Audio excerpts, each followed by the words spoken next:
Hi, welcome to the Machine Learning Using R series.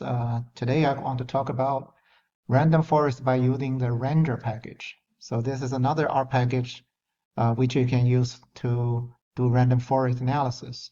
So here's a brief comparison between render and the random forest. Render is a faster, more memory efficient random forest implementation, and it's using C++ core, and it's a pre-compiled. Okay, so it ran much faster, and also it can use sparse matrices. So this um, will be really make it computationally efficient. Okay. And render supports more forest types. For example, you can fit the survival trees or quintile trees, while random forest mainly covers the classification and regression trees. Okay. And render handles sparse and large data better. Random forest is more limited to standard in-memory data frames or matrices. And render offers more toning options and importance measures. Random forest has a simpler, more basic interface. Also, random forest is the older canonical package. Render is the modern high-performance alternative. Okay, so these are kind of the differences between the two packages. So let's start the demonstration. Let's load in random forest and render, then random seed.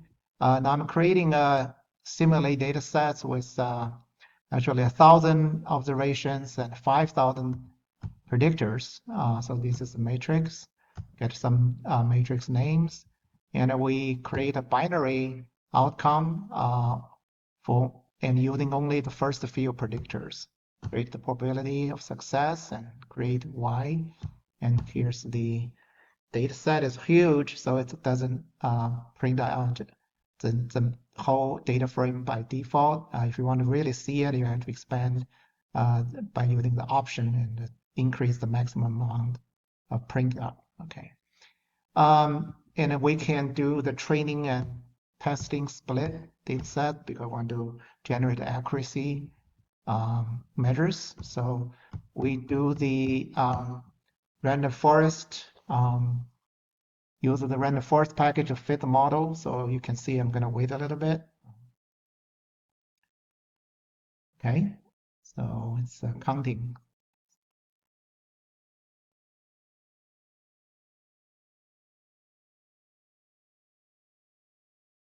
So you can see the computation and now it's like instant.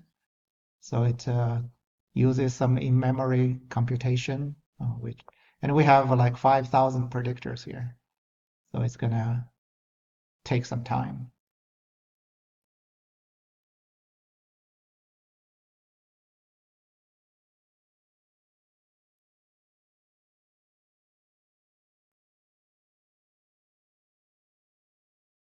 Come on.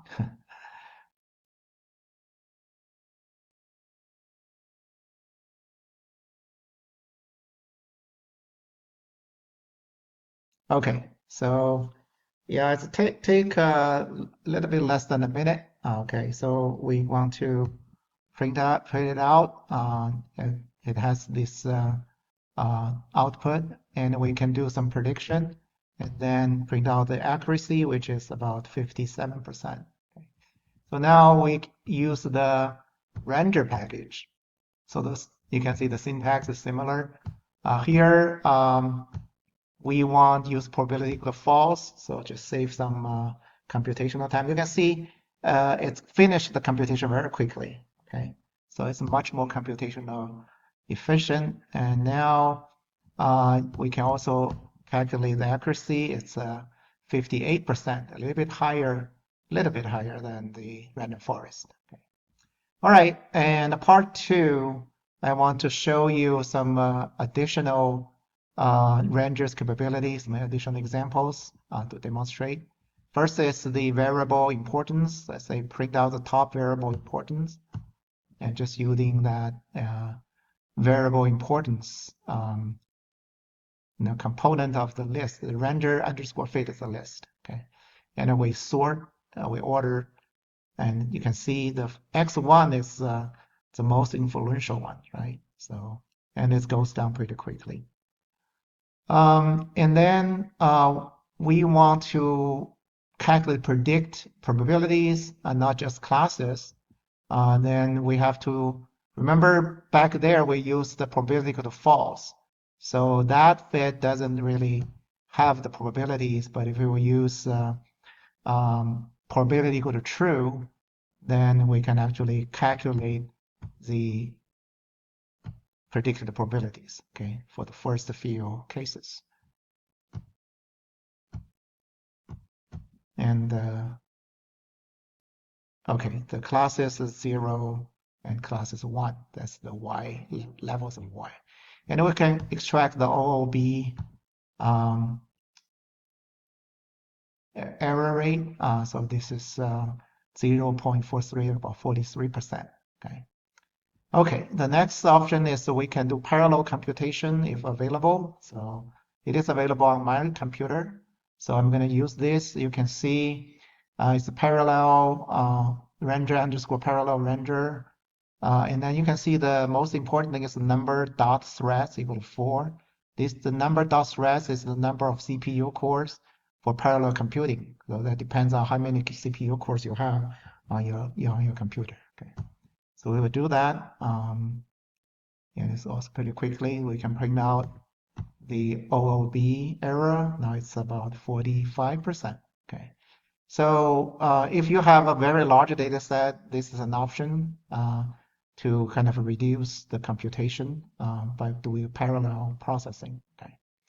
And also we can specify the sparse matrix input. So we can load the library and then we make the original data matrix access the sparse matrix. And then we put it combined with the Y as the data frame. And we train a random forest with name ranger underscore sparse. And for this one, the OOB, the prediction error is about 44.9%. Okay. And also additional demonstration. Originally in the simulated data set, Y is the binary variable, but we can also do regression for continuous variable. For example, if we simulate a continuous variable from a normal distribution, we assign its value to Y. We combine we combine them into a data frame with X. So we call it date underscore reg. We fit a random forest using this data set for regression. And we can print it out. The OOB error rate and it's 1.04, and the R square is really is a negative, so it's a really bad model. And we can do survival outcomes by loading the survival package, and we can generate survival time and the censoring variable. We create that serve object, and we combine that with the outcome with the X data matrix. Now we have created the survival data set, and then we can just use this is very similar to any of the R functions for performing survival analysis. So ranger serve parenthesis times comma status parenthesis tier the dot. So this tier the dot is really neat because we have 5,000 predictors. Okay, and the data equal to that underscore serve number of trees equal to 500. So we can train that, and this is gonna take a while. Let's see.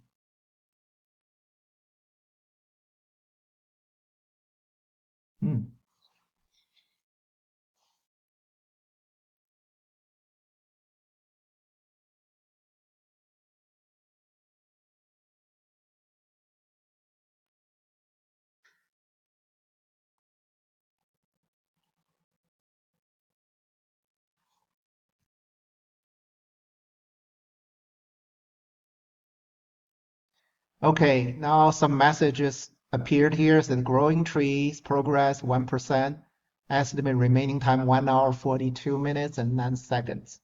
We're not gonna wait for that long today. So I'm gonna stop here. You can see it takes much longer time for render to fit a survival tree, okay, with 5,000 predictors. But you see my point, okay? All right, I hope you like this video, and if you do like it, please click like, sub notification, and subscribe to our learning channel. And feel free to ask me questions or make suggestions for what videos you want me to produce. And also feel free to recommend to share this video with other learners who may be interested. Thank you very much.